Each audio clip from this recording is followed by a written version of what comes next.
Dad? Something went wrong. And she died in the middle of it.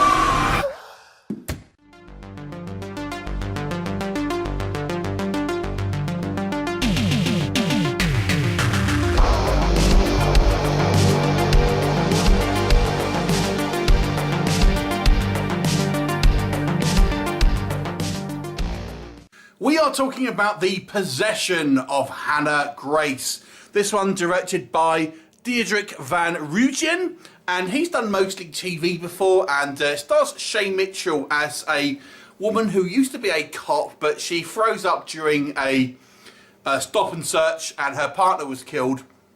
So she's basically suffered from addiction since that, kind of coping with the guilt through substance abuse, alcohol, etc. And she gets a job as a kind of intake assistant at this kind of mortuary within this hospital by her AA sponsor. And she's there on a kind of like, I think it's their second night, and this body comes in of this kind of young girl who has horrific wounds. This is the body of Hannah Grace. However, as it transpires, Hannah Grace actually was possessed and died as a result of an exorcism that we kind of see at the beginning of the movie. However, there still might be life in this old puppy yet.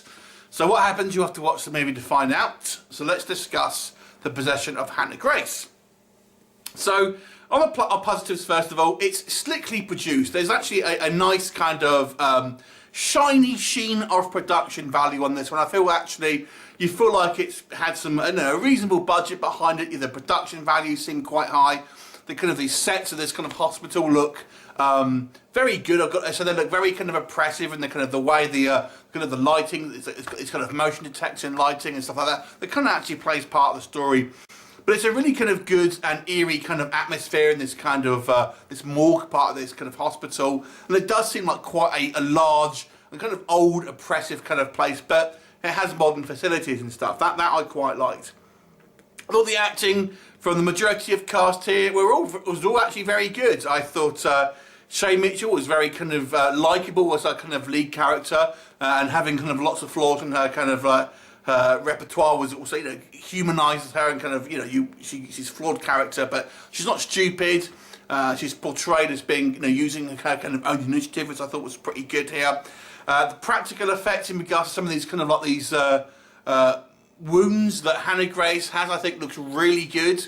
And there's some really kind of like eerie shots of this kind of like this corpse, this kind of mangled corpse that almost seems to be smiling, and there's some really great, I would say the best part of this movie is kind of when the initial part of this movie where you get the body kind of come into the morgue, because before you really know what's kind of going on, because the subtle things start to happen, like the body will kind of slightly move and stuff like that, and there'll be like kind of like a very bright blue eye, very kind of subtle things that look really creepy, and kind of like, you'll hear something moving around in the kind of the slabs where they keep all the bodies and stuff like that. So that kind of portion of the movie, which is, I guess, the first act after the kind of the prologue, it is all pretty good. I've got to say as well, this is one of the most aggressive possession movies that you'll see, and what I mean by that is a lot of these possession movies, when someone's kind of possessed, they seem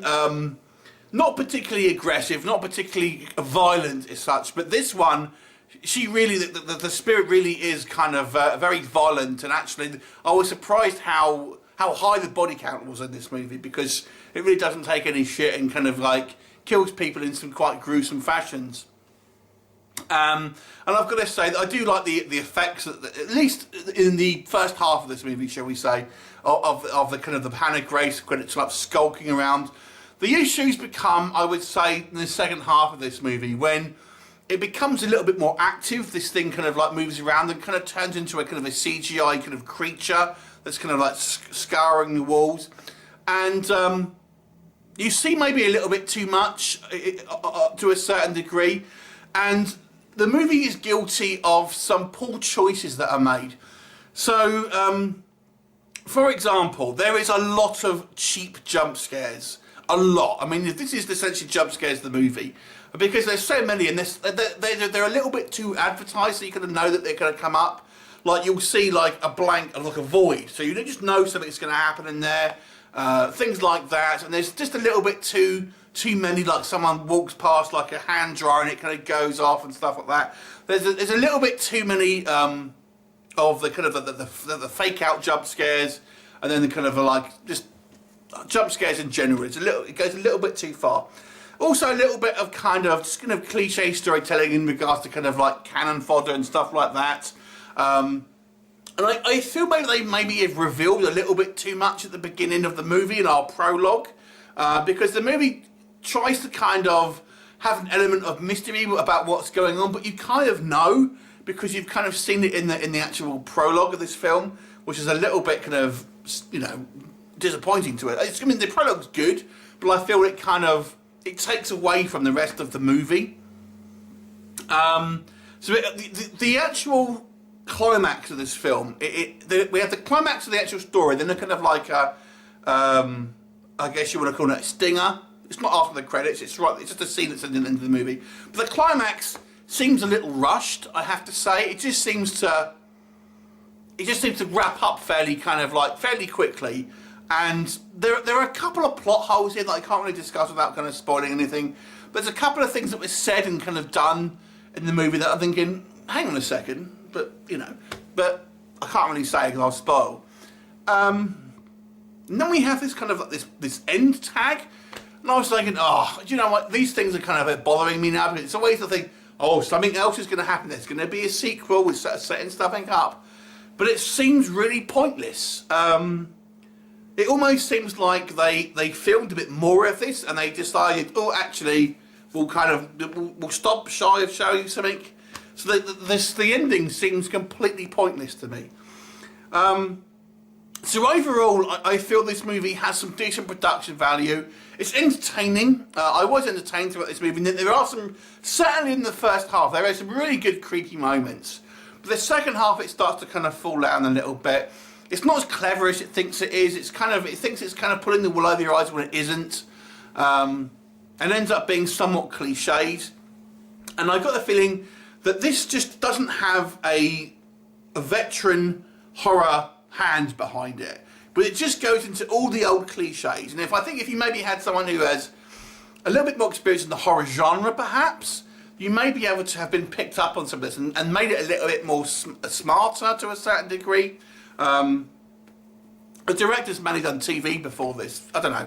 It just seems to me that this is an acceptable kind of like horror movie, a well produced kind of one, but it doesn't really do anything to kind of like make itself stand out from the crowd, apart from being a somewhat slick production with kind of good acting and stuff like that. So overall, I've got to say, I was still entertained by this movie. I will give it a 6 out of 10, but it does have missed opportunities more than anything else.